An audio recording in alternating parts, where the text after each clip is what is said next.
Hello guys. Topic को continue करेंगे organic chemistry को। आज हम आईयूपीएसी सिस्टम ऑफ नोमेनक्लेचर के बारे में कंटिन्यू करेंगे इसको आगे। इसके प्रीवियस वीडियोस में हमने organic chemistry introduction, alkane alkene alkynes, carbon hydrogen के बारे में, हाइड्रोकार्बन्स के बारे में और बहुत से ऑर्गेनिक कंपाउंड्स के बारे में पढ़ा हुआ है। अब हम कंटिन्यू करेंगे इसको आगे, नोमेनक्लेचर को, आईयूपीएसी सिस्टम ऑफ नोमेनक्लेचर, जिसमें हम नोमेनक्लेचर को थोड़ा डिटेल में समझेंगे। फंक्शनल ग्रुप्स के बारे में भी हमने लास्ट वीडियो में समझा था, कौन कौन से फंक्शनल ग्रुप होते हैं जो इसमें काम करेंगे हमें आगे, जिनकी हमें ज़रूरत पड़ेगी। शुरू करते हैं, आगे चलते हैं। तो the IUPAC system of nomenclature, IUPAC system of nomenclature, functional group OH जुड़ा हुआ है। आप देख सकते हैं सबसे पहले आपको देखनी है पेरेंट चेन। कोई भी स्ट्रक्चर जब आपको दिया जाएगा तो सबसे पहले आपको क्या चाहिए, उसमें पेरेंट चेन या कोई कंपाउंड आपको दिया जाता है हाइड्रोकार्बन का, जो कार्बन और हाइड्रोजन के साथ और भी कुछ फंक्शनल ग्रुप्स को अपने साथ इंक्लूड किए रहेगा। सबसे पहले आपको उस स्ट्रक्चर बनाना है। स्ट्रक्चर बनाने के बाद आपको ये देखना है कि इसमें लॉन्गेस्ट चेन कौन सी है कार्बन की, तो ये लॉन्गेस्ट चेन होगी कार्बन की। फिर इसके बाद आपको ये देखना है कि मोस्ट रिएक्टिव फंक्शनल ग्रुप कौन सा है। तो ब्रोमीन है, जैसे S3C है, मतलब CH3 ये मिथाइल है, ये फंक्शनल ग्रुप OH जुड़ा हुआ है, तो इसमें मोस्ट रिएक्टिव कौन सा होगा, OH होगा। तो जिस ओर से मोस्ट रिएक्टिव फंक्शनल ग्रुप आपको सबसे नियरेस्ट पड़ता है, उस ओर से आप कार्बन काउंटिंग शुरू करेंगे। तो इस तरफ से कार्बन काउंटिंग शुरू होगी। ये फर्स्ट कार्बन है, ये सेकंड है, ये थर्ड है, ये फोर्थ है, ये फिफ्थ है और ये सिक्स्थ है। अब आपको इसमें ये देखना है कौन कौन से फंक्शनल ग्रुप हैं, उनके नाम आपको पता होना चाहिए कि किसका प्रीफिक्स लगेगा, किसका सफिक्स लगेगा। फिर इनको हम अल्फाबेटिकल ऑर्डर में शो करते हैं विद उनकी पोजीशन, और लास्ट में जो आपकी पेरेंट चेन है उसका बेस नेम नोट डाउन करते हैं। आगे चलते हैं, hydrocarbons, compounds containing carbon and hydrogen only are called hydrocarbons. तो ऐसे कंपाउंड जिनमें कार्बन और हाइड्रोजन बस होता है, केवल हाइड्रोजन और कार्बन होगा, वो क्या कहलाएंगे, आपके हाइड्रोकार्बन्स कहलाएंगे। हाइड्रोकार्बन्स होते हैं दो प्रकार से, एक होते हैं सैचुरेटेड और एक होंगे unsaturated. A hydrocarbon is termed saturated if it contains only carbon carbon single bond. तो वो सारे हाइड्रोकार्बन्स जो कार्बन कार्बन सिंगल बॉन्ड बनाते हैं, वो आपके क्या कहलाएंगे, saturated hydrocarbons. Unsaturated hydrocarbons are those who which contains at least one carbon carbon double और ट्रिपल बॉन्ड। तो वो सारे हाइड्रोकार्बन जिनमें कार्बन कार्बन डबल बॉन्ड या ट्रिपल बॉन्ड कम से कम एक होना चाहिए पूरी चेन में, तो वो क्या कहलाएगा, अनसैचुरेटेड हाइड्रोकार्बन। क्लियर है, ये हम पहले भी प्रीवियस वीडियोज में पढ़ चुके हैं। IUPAC nomenclature of alkanes. अब हम आएंगे एल्केन। एल्केन क्या है, आपका सैचुरेटेड हाइड्रोकार्बन है। स्ट्रेट चेन हाइड्रोकार्बन, सबसे पहले हम आएंगे स्ट्रेट चेन पे।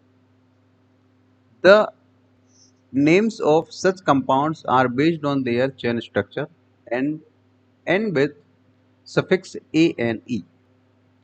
तो जो ये स्ट्रेट चेन हाइड्रोकार्बन्स होते हैं, ये ऐसे कंपाउंड हैं जो अपनी बेस्ड चेन स्ट्रक्चर पर डिपेंड करते हैं और उनके एंड में सफिक्स यूज किया जाता है ane, and carry A prefix indicating the number of carbon. जो प्रीफिक्स रहेगा वो नंबर ऑफ कार्बन के अकॉर्डिंग यूज किया जाएगा। Present in the chain except from CH4 to C4H10 where the prefixes are derived from tribal names। यहाँ पे बस अगर छोड़ दिया जाए तो इसके बाद फिर वो अपने नॉर्मल प्रीफिक्स पे काम करते हैं। जैसे मीथेन, सिंगल सी वाला क्या कहलाएगा, मीथेन।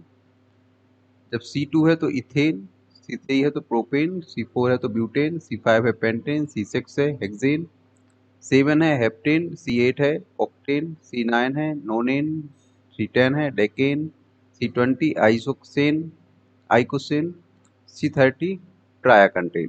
क्लियर है, तो ये आप नोट डाउन कर सकते हैं, आगे हमें काम में आएंगे। आगे चलते हैं। Branch chain hydrocarbons in a branch chain compound, small chain of carbon atoms are attached at one और more carbon atoms of the parent chain. तो स्ट्रेट चेन हमने लास्ट टाइम पढ़ लिया, अभी जस्ट लास्ट स्लाइड में। अब हम आएंगे ब्रांच चेन। ब्रांच चेन कौन सी कहलाएगी? जब स्ट्रेट चेन में से कोई भी एक फंक्शनल ग्रुप या कोई भी एल्किल ग्रुप अलग से जुड़ जाता है तो हम उसको क्या कहेंगे? Branch chain.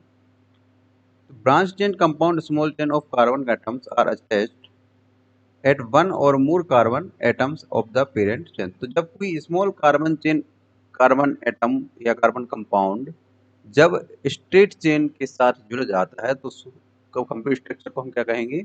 Branch chain. A small carbon chain branches are called alkyl group. तो ये जो स्मॉल चेन है ये क्या कहलाएगी? Alkyl group. ये CH3 है तो मेथिल कहलाएगा, C2CH3 है तो एथिल कहलाएगा, ये CH3 मेथिल कहलाएगा। तो ये स्ट्रेट चेन है, ये कोई दूसरी कार्बन एटम कार्बन कंपाउंड है, ये यहाँ पे जुड़ गया तो ये ब्रांच चेन बन गई। सेम यहाँ पे हुआ तो ये ब्रांच चेन हाइड्रोकार्बन है। In order to name such compounds, the name of alkyl group are prefixed to the name of parent alkene। तो नेम क्या रहेगा? जो लॉन्गेस्ट चेन रहेगी इसमें हम देखेंगे, जो लॉन्गेस्ट चेन है उसको हम पेरेंट एल्केन जो ग्रुप रहेगा उसके अकॉर्डिंग ही उसको नाम दिया जाएगा। बेस नेम जो रहेगा वो पेरेंट एल्केन रहेगा। An alkyl group is derived from a saturated hydrocarbon by removing a hydrogen atom from carbon. तो सेचुरेटेड हाइड्रोकार्बन में से एक हाइड्रोजन को हटा के वहां पे क्या होता है, जो पेरेंट चेन में एक वैलेंसी खाली हो जाएगी किसी कार्बन पे और उस पे एक एल्किल ग्रुप ज्वाइन हो जाता है। CH4 becomes CH3 and is called methyl group। तो CH4 में से आपने एक H निकाल दिया तो एक वैलेंसी खाली होगी, ये क्या आएगा आपका? एल्किल ग्रुप बनेगा, मतलब मेथाइल ग्रुप है ये। क्लियर है? आगे चलेंगे। आपको कोई किसी भी प्रकार का कोई डाउट होता है तो आप कमेंट में हमें दे सकते हैं, आपकी क्वेरी को हम जरूर सॉल्व करेंगे। अब देखेंगे हम एल्केन और एल्किल ग्रुप, दो प्रकार की ये चीजें हम यहाँ पे अभी स्टडी करेंगे। मॉलिक्यूलर फॉर्मूला है CH4 ये मीथेन है, C2H6 इथेन है, CH3H8 प्रोपेन है, C4H10 ब्यूटेन है, C10H22 डेकेन है। इन्हीं के हम एल्किल ग्रुप देखेंगे तो एक बैलेंस ही खाली CH4 से CH3 हो गया, मिथाइल हो गया, C2CH3 हो गया, एथाइल हो गया, C2CH2 CH2 CH3 हो गया, प्रोपाइल हो गया, ये ब्यूटाइल हो गया और ये आपका डिकाइल हो गया। तो YLE हटाना है और YL जोड़ना है तो ये आपका एल्किल ग्रुप बन जाएगा। क्लियर है? Nomenclature of branch chain alkane. अब ब्रांच चेन की नोमेनक्लेचर कैसे यूज होंगे? First of all the longest carbon chain in the molecule is identified. सबसे पहले आपको जो भी स्ट्रक्चर दिया जाता है या कंपाउंड दिया जाता है उसका स्ट्रक्चर बना के उस स्ट्रक्चर में से सबसे पहले आपको लॉन्गेस्ट कार्बन चेन देखना है। जैसे ये स्ट्रक्चर है आपके सामने तो लॉन्गेस्ट चेन आपको ये वाली मिलेगी, ये भी आप लेते हो लेकिन ये और ये स्ट्रेट एक ही बराबर है तो अच्छा है कि हम स्ट्रेट लें, क्यों उसको टर्न करें। क्लियर? ये वाली आप लेते हो तो ये छोटी है, ये वाली आप लेते हो तो ये भी छोटी है, मतलब मैक्सिमम स्ट्रेट वाली ये हम लेंगे। तो ये स्ट्रेट चेन जो है ये 9 कार्बन वाली चेन है, तो 9 कार्बन वाली चेन का बेस नेम क्या होगा? नोनिन। जो एल्केन के अकॉर्डिंग 9 कार्बन अगर होते हैं तो बेस नेम किसके अकॉर्डिंग रखेंगे? हम एल्केन के अकॉर्डिंग, तो ये क्या हो गया? नोनिन। अब हम इसमें ये देखेंगे कि किस ओर से जो फंक्शनल ग्रुप है वो नियरेस्ट है। नियरेस्ट कार्बन कहाँ? तो इस साइड से ये सेकंड कार्बन पे आएगा, 1 2 3 4 इस साइड से अगर काउंट करेंगे तो ये फोर्थ पे आएगा। तो इस साइड से काउंट करना हम शुरू करेंगे, जहां से नियरेस्ट पड़ेगा उससे काउंट करना शुरू, तो इसलिए यहाँ से ये काउंटिंग शुरू की गई है। आगे देखते हैं इसी में, तो ये है the numbering is done in such a way that the branched carbon atom get the lowest possible number. तो हमें कहाँ से काउंट करना शुरू करना है? जहां से जिस कार्बन पे ब्रांच ओपन हुई है वो कार्बन हमें नियरेस्ट होना चाहिए, लोएस्ट पॉसिबल नंबर पे वो प्रेजेंट हो, इसलिए यहाँ से काउंट करना शुरू किया। If different alkyl group are present they are listed in alphabetical order, thus name for the compound shown above is 6-ethyl 2-methyl nonene। number are separated from the group by hyphen and there is no break between methyl and nonene। Clear है? तो आपको क्या करना है, इस type से हम इसको नोमेनक्लेट करेंगे। अल्फाबेटिकल ऑर्डर में लिखना है, पहले जैसे इथाइल है और मिथाइल है तो इथाइल का ई पहले आता है, मिथाइल का एम बाद में आता है, तो मिथाइल बाद में लिखा जाएगा, इथाइल पहले लिखा जाएगा। पोजीशन को हाइफन के साथ डिनोट करेंगे, जैसे 6.6 नंबर कार्बन पे इथाइल है तो 6 हाइफन इथाइल हाइफन, ये हाइफन सेपरेट करेगा इनको। 2 हाइफन मिथाइल नोनिन, इनके बीच में आपको कहीं भी स्पेस नहीं देना है, कोई ब्रेक नहीं रहेगा यहाँ पे। क्लियर है? इस टाइप से ये नॉमेनक्लेट किया जाएंगे। आगे चलेंगे इसी में। If two or more identical substituent groups are present, then the number are separated by commas. अगर दो या दो से ज्यादा सब्स्टिट्यूएंट्स ग्रुप्स हैं तो उनको हम कॉमा से सेपरेट करेंगे। The name of the identical substituent are not repeated, name repeated नहीं होंगे। Instead prefixes such as di for 2, tri for 3, tetra for 4, penta for 5, hexa for 6 are used. Type से use किए जाएंगे। जैसे मान लो ये है मिथाइल ग्रुप, यहाँ पर भी मिथाइल है, यहाँ पर भी मिथाइल है, यहाँ से काउंट करोगे तब भी 2 और 4 पे पोजीशन आएगी, यहाँ से काउंट करोगे तब भी 2 और 4 पे काउंट आएगी। अब इसमें आप ये तो लिख नहीं सकते 2 मिथाइल 4 मिथाइल पेंटीन, ये गलत हो जाएगा। तो 2, 4 ये पोजीशन को आपने कॉमा से सेपरेट कर दिया। इसके बाद हाइफन लगाएंगे, फिर डाइमिथाइल पेंटीन इस टाइप से लिखा जाएगा। जैसे ये वाला है तो इसमें 2 to 4 ट्राइमिथाइल पेंटीन, इसको भी सेम जो पोजीशन है उनको हम कॉमा से सेपरेट करके आगे बढ़ेंगे। क्लियर है? आगे चलेंगे।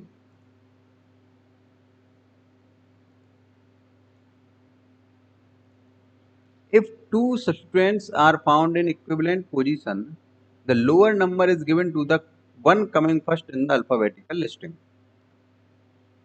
यदि दो सब्स्टिट्यूएंट मिलते हैं आपको एक ही पोजीशन पर, the lower number is given to the one coming first in the alphabetical order. तो सबसे पहले जहां से जो पास पड़ेगा उसी से आपको काउंट करना शुरू करना है। तो यहाँ से ये पास है इसलिए यहाँ से काउंट करना शुरू किया 1 2 3 4 5 इस टाइप से हो जाएगा, या 1 2 3 4।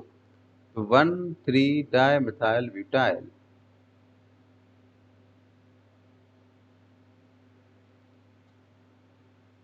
क्लियर है? The branched alkyl groups can be named by following the above mentioned procedure. Carbon atom of the branch that attached to the root alkane is numbered 1 as exemplified below. इस type से इसको exemplified किया गया। ये butyl है, ये butyl है। मतलब यहाँ पे कोई एक एल्केन वाली चेन रहेगी, फिर एल्केन वाली चेन में एक और ये चेन ब्रांच्ड चेन मतलब ब्रांच्ड चेन कंपाउंड जुड़ गया है। तो पहले इस ब्रांच्ड चेन को हमें सॉल्व करना है, फिर इसके बाद जो भी यहाँ पे एल्केन वाली चेन होगी वो हम यहाँ पे उसका बेस नेम लिख देंगे। क्लियर है? आगे चलेंगे। While writing the tribal names of substituents, the alphabetical order, the prefixes iso and neo are considered to the part of the fundamental name of alkyl group. The prefixes sec and terser tet are not considered to be the part of the fundamental. Fundamental मतलब nomenclature में आपको iso, neo, tetra मतलब secondary, tertiary ये चीजें use नहीं की जाएंगी। In multiple substituted compounds, the following rules may also be remembered. If there happens to be two chains of equal size, then that chain is to be selected which contains more number of side chains. यदि दो chain आपको मतलब कोई भी एक structure में ऐसा लगता है कि ये दो चेन है और एक जैसे इनमें कार्बन्स हैं, तो आप उस चेन को प्रेफर करेंगे जहां पे मल्टीपल ब्रांचेस हों। After selection of the chain, numbering is to be done from the end closer to the substituent. Clear? आगे ये है, देखिए जैसे ये है, इसमें हम देखेंगे साइक्लिक कंपाउंड उसके बाद पढ़ेंगे हम। ये फॉर एग्जांपल में देखते हैं, ये आपको एक ब्रांच, एक यहाँ से है ब्रांच, एक यहाँ से। तो अगर आप ये वाली सीधी सीधी लेते हो तो इसमें भी आपको 10 मिलेंगे और यहाँ से भी आपको 10 मिलेंगे। लेकिन अगर आप ये वाली चेन लेते हैं तो इसमें आपको मल्टीपल फंक्शनल ग्रुप्स मिलेंगे, यहाँ पर भी है, यहाँ पर भी है, यहाँ पर भी है। और इस वाले में आपको केवल एक यहाँ मिलेगा और एक यहाँ मिलेगा, ये वाला, ये पूरा। तो ये स्ट्रेट ना लेके हम इसको इस टाइप से लेंगे, इसमें मल्टीपल आपको ग्रुप्स मिलेंगे तो आपको नोमेनक्लेचर में इजी होगा। और यहाँ पे आपको ये पूरा एक ग्रुप अलग यहाँ पे जुड़ जाएगा। अब देखते हैं हम कैसे इसको नोट डाउन करेंगे। सबसे पहले 1 2 3 4 5 6 7 8 9 10 यहाँ से शुरू हुआ है 1 2 5 6 7 8 9 10। सबसे पहले यहाँ से शुरू करेंगे 1 2 3 पे फर्स्ट मतलब जो फंक्शनल ग्रुप है ये नियरेस्ट है 1 2 3, ये हम देखेंगे यहाँ पे। तो फिफ्थ नंबर वाला पहले इसलिए लिखा क्योंकि ई पहले आएगा और मिथाइल बाद में आएगा। क्लियर? तो 5 5 पोजीशन पे क्या है, अभी आप ये वाली चेन भूल जाओ, अब अकेली ये वाली चेन देखो पहले। 1 2 3 4 कार्बन वाला कोई क्या है आपके पास, एल्किल ग्रुप है। तो 4 कार्बन वाले एल्किल ग्रुप को क्या बोलेंगे हम, ब्यूटिल। ये लिखा हुआ है ब्यूटिल। ब्यूटेन इसलिए नहीं क्योंकि ये एल्किल ग्रुप है, यहाँ पे एक ब्रांच इसकी खाली है, ये किसी पेरेंट चेन से जुड़ा हुआ है, तो ये ब्यूटिल है। इसके सेकंड कार्बन पे आपके पास क्या है, इथाइल है। तो क्या लिखोगे, 2 इथाइल ब्यूटिल। 2 इथाइल ब्यूटिल लिख दिया। अब इसकी पोजीशन क्या है, फिफ्थ। ये फिफ्थ लगा के हाइफन लगा दिया। अब इसके बाद हाइफन से इसको सेपरेट करके अब आएंगे हम अपने एम वाले मिथाइल पे। तो 3 डाई मिथाइल डेकेन। क्लियर है, 3 डाई मिथाइल, ये 10 वाला है तो क्या कहलाएगा, डेकेन। ये है and not 5 2 2 di methyl butyl. मतलब अगर ये स्ट्रेट चेन लेते हो तो ये इस वाले की बात हो रही है, तो ये ऐसा नहीं चलेगा। क्लियर है। अब आएंगे हम साइक्लिक कंपाउंड से सैचुरेटेड मोनोसाइक्लिक। सबसे पहले साइक्लिक कंपाउंड में हम पहले पढ़ेंगे saturated monocyclic. Compounds is named by prefixing cyclo to the corresponding straight chain alkene. Straight chain alkene को जब क्लोज्ड चेन कर दिया जाता है तो हम उनको साइक्लो बोलते हैं, साइक्लो आगे लगा दिया जाता है उसमें। If side chain are present, then the rules given above are applied. Name of the some cyclic compounds are given below. कुछ cyclic compounds हैं, उनके हम नेम यहाँ देखते हैं कैसे यूज करेंगे। ये है, जैसे सबसे पहले आपको नॉर्मल पेंटेन दिया गया, ये साइक्लोपेंटेन है। क्लोज चेन हो गया, ये ओपन चेन होता तो हम इसको पेंटेन बोलते, क्लोज चेन है तो ये साइक्लोपेंटेन हो गया। ये ब्रांच है, तो हर डॉट पे एक कार्बन है, यहाँ पे हर कॉर्नर पे ज्वाइंट पे एक कार्बन रहेगा, उसकी बैलेंस को आप सेपरेट कर सकते हो। तो यहाँ पे कितने कार्बन होंगे, 1 2 3 कार्बन। 3 कार्बन वाला क्या होगा, प्रोपाइल। तो ये प्रोपाइल ग्रुप जुड़ा हुआ है किस पोजीशन पर, थर्ड पोजीशन पे। ये फर्स्ट पोजीशन पे आपका क्या रहेगा, एक सिंगल कार्बन मिथाइल। तो 1 मिथाइल, एम पहले आएगा पी बाद में आएगा, 1 मिथाइल 3 प्रोपाइल साइक्लोहेक्सेन है ये। More branch carbon get lower number, तो 3 इथाइल, यहाँ पे इथाइल है, यहाँ पे 2 मिथाइल ग्रुप हैं। ये आप याद रखना, यहाँ CH3 यहाँ CH3 रहेगा, ये मिथाइल ग्रुप बनाएंगे। यहाँ पे CH2 CH3 रहेगा, ये इथाइल ग्रुप रहेगा, नहीं तो आप इसको भी इथाइल सोचें, ये इथाइल नहीं रहेगा यहाँ पे। 3 इथाइल 1 डाई मिथाइल साइक्लोहेक्सेन रहेगा, not 1 ethyl 3 di methyl. Okay, clear है, ये गड़बड़ है, ये वाला सही रहेगा। ये यहाँ से ही इसमें काउंटिंग शुरू होती है फर्स्ट पॉइंट से। क्लियर। तो ये नोमेनक्लेचर का आज का टॉपिक जो था, ये हमने इसमें एल्किन के बारे में पढ़ा हुआ है। इसके बाद कंटिन्यू करेंगे नेक्स्ट वीडियो में, जिसमें हम फंक्शनल ग्रुप के बारे में समझेंगे नोमेनक्लेचर में ही। तो ऐसे ही अच्छी लर्निंग, अच्छी स्टडी के लिए सब्सक्राइब कीजिए हमारे चैनल द केमिस्ट्रियन को। Thank you.